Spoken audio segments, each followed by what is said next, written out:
Hey everyone, welcome back to my YouTube channel Maths Tutorpedia. I'm back with yet another video, but this video is specially focusing on those students who have just cleared their class 9th and have started their journey of class 10th and are seeking solutions from R.D. Sharma, right? So what I am going to do is I am going to discuss each and every question of R.D. Sharma. So in order to clarify your concepts, R.D. Sharma is considered one of the most important book for the preparation of boards after NCERT. So I hope this video will help you to clarify your doubts, and if it meets its purpose, I would like to request you all to like, share and subscribe my YouTube channel, that is Maths Tutorpedia. Alright, so let's start with exercise 1.1, but before that I would like to discuss with you all some basics of this chapter. Okay, and in the basic, let us start with Euclid division lemma. So basically Euclid division lemma हमारे पास हमने already पढ़ा हुआ है division theorem, या जिसको हम बोलते हैं remainders theorem, right. Remainders theorem हमारे पास क्या होता है, dividend equals to divisor into quotient plus remainder. अगर आप देखेंगे तो इसका फॉर्म उसी तरीके का होता है हमारे पास, राइट। तो इसके अंदर हमारे पास क्या होता है, एक चीज हमें बहुत इंपॉर्टेंट दी गई है कि जो आर की वैल्यू होती है, R की value is always greater than और equal to 0 and less than B. Okay, less than B means it should not be greater than the divisor. Okay, so अब ये चीज मैंने आपसे क्यों डिस्कस करी वो मैं आपको 1 मिनट बताती हूँ. जब मैं ये रिमार्क पढ़ना शुरू करूंगी तो आई होप ये आपको यूक्लिड्स डिवीजन लेमा तो आपको समझ में आ गया होगा, और ये जो एक यहाँ पे लाइन दी हुई है इसका मीनिंग भी आपको समझ में आ जाएगा कि रिमाइंडर हमेशा जो होता है डिवाइजर से छोटा होता है और 0 से बड़ा होता है. तो अगर आपके पास मैंने दिया हुआ है कि डिवाइजर 4 है तो आपको ये पता लग रहा होगा कि remainder is between 0 to 4, that is 0, 1, 2, 3, right. क्योंकि वो 0 भी क्यों इंक्लूड किया, क्योंकि यहाँ गिवन है कि 0 के बराबर होगा या फिर उससे बड़ा होगा.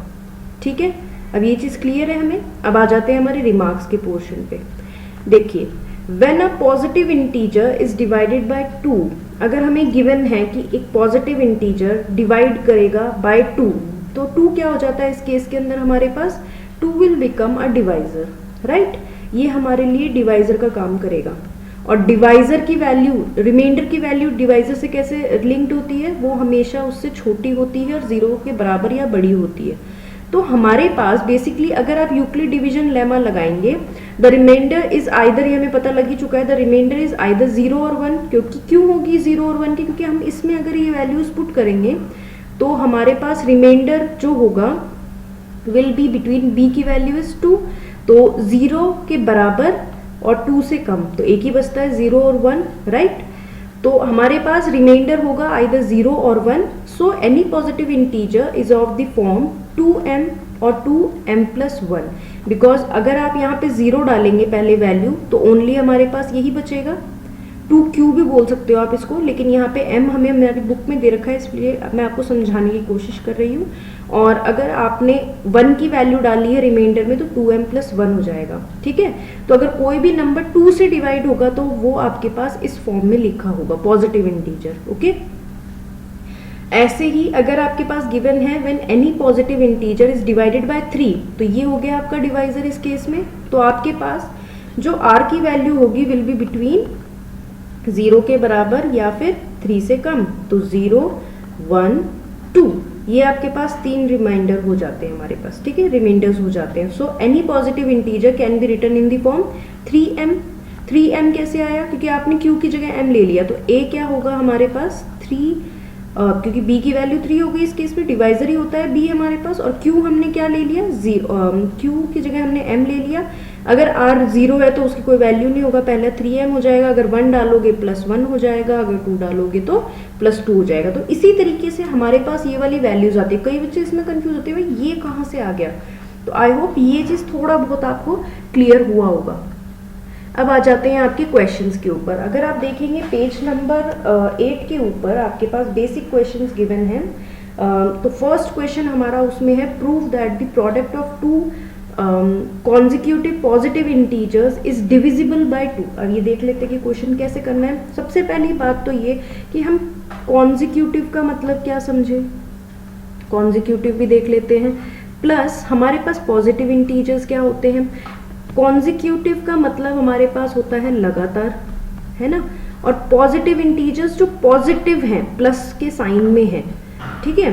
तो हम क्या करते हैं, लेट एज्यूम करते हैं कि n-1 एंड n जो है हमारे पास B2 consecutive integers, all right, and we have to prove that their product is divisible by 2। तो प्रोडक्ट करके देख ले, therefore product will be, product हो जाएगा हमारे पास n into n-1 which will gives us n square minus n। So basically what we have to do is now we have to put the values in this equation and we have to prove certain things, okay। So जब मैंने आपको बोला कि आपके पास divisible by 2 होगा तो आप इससे क्या समझे, 2 क्या हो गया हमारे पास, 2 हो गया हमारे पास डिवाइजर, राइट, डिवाइजर हो गया हमारे पास। तो हमारे पास हम किस तरीके से उसका फॉर्म क्या होगा वो लिख ले। तो यहाँ पे हम एक चीज लिखेंगे, वी नो दैट क्या हमें पता है, एनी पॉजिटिव इंटीजर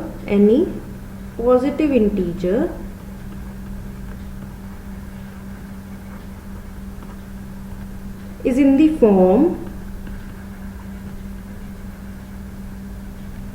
2q और 2q plus 1।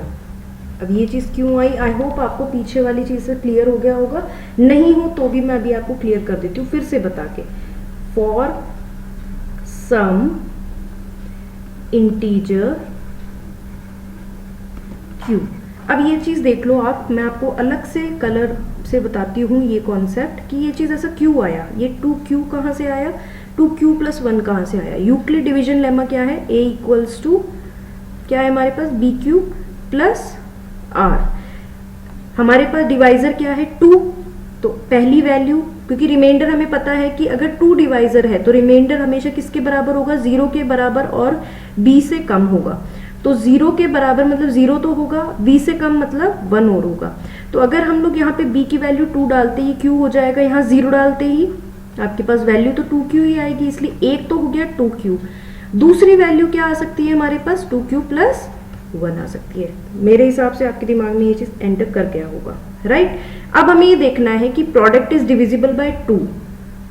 तो अब इसको देख लेते हैं कि जब हमारे पास व्हेन, अब ये जो दो वैल्यूज है ना, हमें कुछ नहीं करना, इस n की वैल्यू में पुट करना है। तो फिर क्या कर लेंगे हम लोग, वो भी देख लेते हैं। तो व्हेन n की वैल्यू इज 2q, मैं इसको थोड़ा साफ कर देती हूँ ताकि आप लोग को अच्छे से दिखाई दे, ये आपको केवल समझाने के लिए मैंने यहाँ लिखा है। All right, so n is 2q, तो हमारे पास वैल्यूज क्या आ जाएंगे, हमें किसकी जगह डालना है ये values, n square minus n की जगह। तो यहाँ पे वैल्यूज डालेंगे तो 2q का स्क्वायर माइनस 2q। जब हमने इसको खोला 2 2 ज़ा 4q स्क्वायर माइनस 2q। अब यहाँ पे आप क्या क्या कॉमन ले सकते हो, 2 को कॉमन ले सकते हो, q को कॉमन ले सकते हो, और अंदर बचेगा q माइनस 1, राइट। एक तो ये चीज आ गई हमारे पास, ठीक है। और उसके बाद हम लोगों ने एक और चीज देखी कि दूसरा वाला वैल्यू भी डाल के देख लेते हैं। हमारे पास 2 आ गया है ना यहाँ पे, ठीक है। अब दूसरा वाला वैल्यू क्या है हमारे पास, n equals to 2q plus 1। वही इसी वैल्यू में आपको डालना है n स्क्वायर माइनस n में। वैल्यूज डालेंगे जब, तो 2q plus 1 whole square minus n is 2q plus 1। Values जब आप इसमें डालोगे तो 2q मतलब a प्लस बी का whole square, a square plus b square plus 2ab is एक तरीके से हो गया 2ab इज 4q ओनली ना, और माइनस, ये माइनस लगा हुआ है तो 2q जब ओपन होगा तो ये माइनस और ये भी माइनस में हो जाएगा आपके पास। तो यहाँ बेसिकली कुछ अगर कट रहा है तो काट दो, 1 से 1 गया आपका, और जब ये काटोगे तो 4q² माइनस 2q ही आ जाएगा, which will be equals to 2q, ये स्क्वायर है यहाँ पे, तो 2q माइनस 1। ऑलराइट, तो अगर आप देखोगे तो ऊपर आपके पास 2 दोनों में कॉमन आ रहा है, तो hence we can say that, so hence we can say that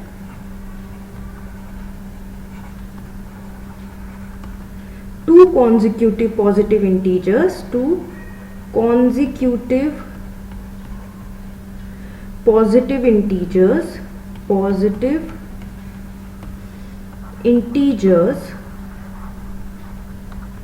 is divisible by 2। ठीक है, hence verified हो गया प्रूफ आपके लिए ये क्वेश्चन। अब आई होप ये क्वेश्चन समझ में आया होगा आपको। ऐसा ही एक और क्वेश्चन करके देख लेते हैं। Proof that the product of 3 consecutive positive integer is divisible by 6। अब वही बात है, 6 आते ही सबसे पहले दिमाग में आपको आना चाहिए कि क्या क्या वैल्यूज आएंगे हमारे पास, है ना। तो पहले तो हम लोग 3 पॉजिटिव इंटीजर्स ले लेते हैं यहाँ पे कि हम क्या क्या ले सकते हैं। ऑलराइट, तो मैं यहाँ पे ले लूंगी लेट n+1 एंड n+2 जो है हमारे पास 3 कॉन्जिक्यूटिव पॉजिटिव इंटीजर्स ले लेते हैं। ऑलराइट, ओके, अब हमारे पास जो गिवन है उसके हिसाब से हम देख लेते हैं सारी की सारी वैल्यूज। अगर आपके पास ये इस फॉर्म में है तो हमें ये चीज पता है कि फॉर्म क्या होगी उस इंटीजर की। फॉर्म विल बी, देखो अगर 6 है तो याद करो 0 R और B, मतलब 0 से लेकर B क्या है 6 है, तो ये डिवाइजर हो जाएगा ना आपके पास, तो रिमाइंडर विल बी 0 से लेकर 5 तक के लिए, है ना। तो हमारे पास किस फॉर्म में होगा 2q 6q 6q + 1 6q + 2 6q + 3 6q + 4 6q + 5। अब ये सारे फॉर्म हमें इसके अंदर डालने हैं। इतनी बात समझ में आ गई। ये लेंदी जरूर है लेकिन ये मेरे हिसाब से एक बार समझने के बाद इजी हो जाता है। सबसे पहले हम डालते हैं कि इफ n की value is equal to 6q, form क्या है हमारे पास, हमें इन तीनों का प्रोडक्ट करना है। Product will be n × n+1 × n+2, right.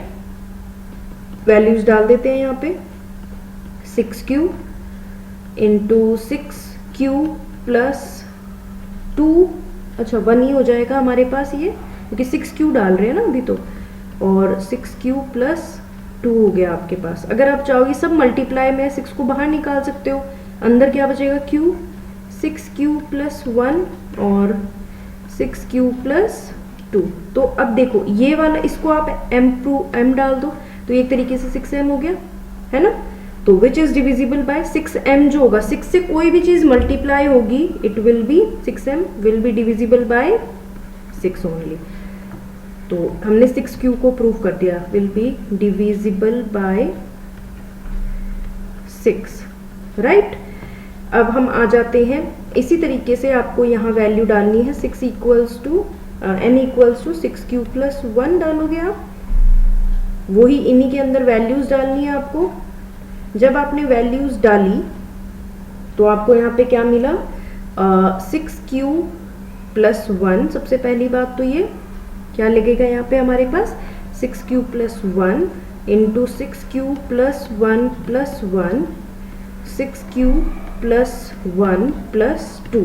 तो बेसिकली हमारे पास क्या हो जाएगा 6q + 1 × 6q + 2 6q + 3। अब यहाँ दिमाग लगाना है क्योंकि 6 को बाहर निकालना है, जैसे हमने इसको निकाला था, राइट। तो हम क्या करेंगे यहाँ पे, तो इसको तो एज इट इज रहने दो आप, ठीक है। अब इसमें से क्या निकल सकता है, 2 को कॉमन निकाल सकते हैं, निकाल देंगे। यहाँ बचेगा 3q + 1, इसमें से 3 कॉमन निकालोगे, यहाँ बचेगा 2q + 1। ऑलराइट, अब 2 और 3 को मल्टीप्लाई करोगे 6 आ जाएगा, 6 बाहर आ गया।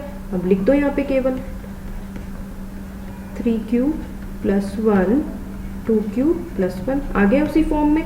6 बाहर आ गया, इसको हम m पुट कर देते हैं तो 6m बन गया। ये 6m is divisible by 6।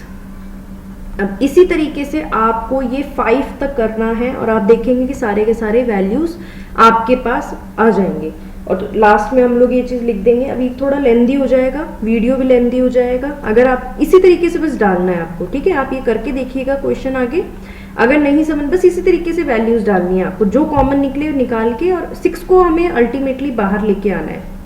Alright, ये क्वेश्चन इस तरीके से हमारे पास सॉल्व हो जाएगा। और हेंस हम लोग लास्ट में लिख देंगे, हेंस जो product of 3 positive integer is divisible by 6।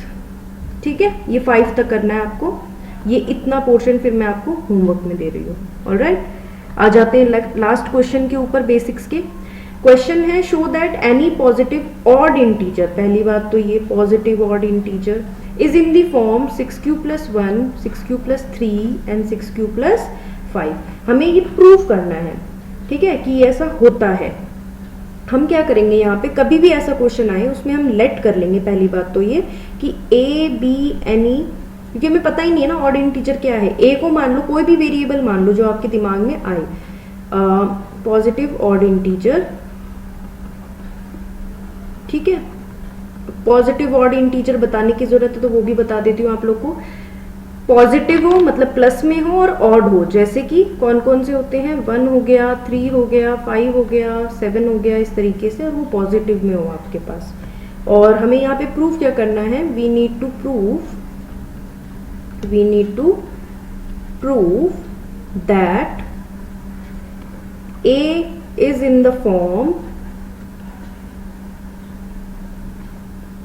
6q + 1, 6q + 3, 6q + 5, और जहां पे q जो है is some integer, alright, is some integer। अब since हमारे पास एक इंटीजर है, इज एन इंटीजर, तो हम b क्या ले लेंगे। अगर हम लोगों ने ये देखा है, यहाँ पे हमें पता है कि ये जो 6q है, यहाँ पे 6 की वैल्यू क्या है, b के इक्वल है, राइट। तो b की वैल्यू हो जाएगी 6, ठीक है ना। तो हमारे पास यहाँ पर by applying Euclid division lemma, Euclid division lemma, हमारे पास एक वैल्यू आ जाएगी कि a = 6q + r, और जो r की वैल्यू होगी will be equals to and greater than 0 and smaller than 6। तो इसका मतलब किस किस के बीच में हो जाएगी r की वैल्यू, 0, 1, 2, 3, 4 एंड 5, राइट। देयरफॉर अगर हम देखें, देयरफॉर सारी वैल्यूज यहाँ डाल के देखते हैं। या तो इसकी वैल्यू होगी a = 6q, 0 है तो यही होगी, और इसकी वैल्यू हो सकती है 6q + 1, मैं r की वैल्यूज अलग अलग डाल रही हूँ, और a = 6q + 2 और a = 6q + 3। ये कहाँ से आ रहे हैं, दिख रही है ना वैल्यूज आप लोगों को। 6 भी कहाँ से आया आपके पास, ये देखो यूक्लिड डिवीजन लेमा ही है, divisor into quotient plus reminder, right. तो और a = 6q + 4 एंड और a = 6q + 5। अब इसमें से हमें क्या क्या उठाने हैं, पॉजिटिव ऑड इंटीजर्स, क्या क्या नहीं ले सकते उनको काट दो। आप क्या क्या नहीं ले सकते, ये नहीं ले सकते, आप ये नहीं ले सकते, आप ये नहीं ले सकते, बचे क्या आपके पास 1, 3 एंड 5, और ये वही नंबर है जो हमें प्रूफ करने थे। So hence proved. और ऑड का मतलब और इवन का नंबर मुझे अगर बताने की जरूरत है कि इवन होते हैं which are multiple of 2 which can be divided by 2 and odd which does not. Okay, so इसी के साथ ही हमारा आर.डी. शर्मा का बेसिक्स के 3 क्वेश्चंस कंप्लीट होते हैं एक्सरसाइज 1.1 के। कल मैं आपके लिए लेके आऊंगी based on lots, page number 9 पे है, इसमें फ्यू क्वेश्चंस हम लोग सॉल्व करेंगे, और मैं पूरी कोशिश करूंगी आपके लिए जल्दी से जल्दी आर.डी. शर्मा के फुल सॉल्यूशंस लाने की। अगर आपको ये वीडियो पसंद आई है तो please do like the video and share it with your friends. Thank you.